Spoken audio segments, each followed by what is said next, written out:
বন্ধুরা আসসালামু আলাইকুম, কেমন আছেন সবাই? আপনাদের জন্য আজকে ছোট্ট একটা রেসিপি নিয়ে আসলাম।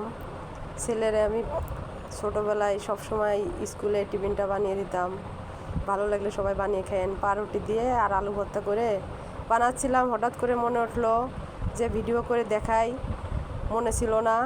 তারপরে আবার হঠাৎ করে ভিডিও করলাম। পাউরুটির ভিতরে আলু ভর্তাটা দিয়ে পিস করে কেটে তারপরে আমার সস নাই, সস দিলে ভালো হয়। সস দিয়ে আগে পাউরুটিটা মাখিয়ে নিতে হয়, তারপরে ভর্তাটা সুন্দর করে দিয়ে তারপরে দুটো একসাথে দিয়ে কেটে নিতে হবে চাকু দিয়ে। সোজা, দারুণ সোজা, ঝটপট হয়ে যাবে, বাচ্চারা অনেক খুশি হবে। বেসন দিয়ে গুলিয়ে বেসনের ভিতরে চুবিয়ে তেল কড়াইতে দেওয়া আছে, ডুবো তেলে দিয়ে ভেজে নিতে হবে।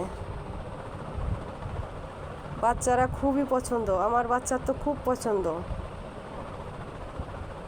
ঝটপট বানিয়ে দেখবেন, অনেক শিগগিরই হয়ে যায় এই টিফিনটা।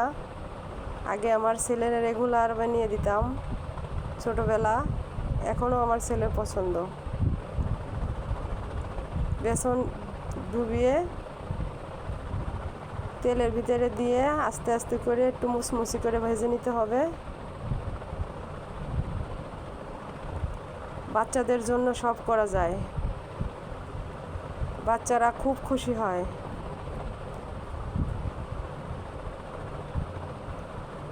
উল্টায়ে পাল্টায়ে সুন্দর করে ভাজা হয়ে গেল, দেখেন কি দারুণভাবে। হালকা একটু মিষ্টি মিষ্টি লাগে, বাচ্চাদের খুবই পছন্দ। মুচমুচি করে ভেজে নিয়েছি, এখন উঠিয়ে নিলাম। বাবা দেখো,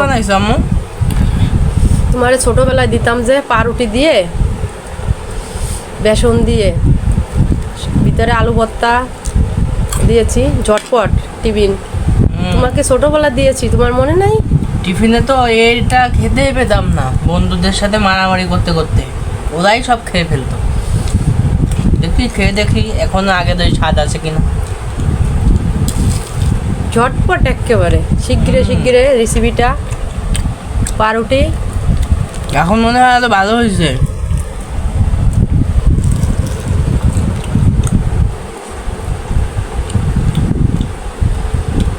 আপনারা চাইলে এটা বাসায় বানিয়ে খেয়ে দেখতে পারেন, অনেক মজা, দারুণ। আমার ছেলের খুবই ফেভারিট, বাচ্চাদের সবাই বানিয়ে দিতে পারেন।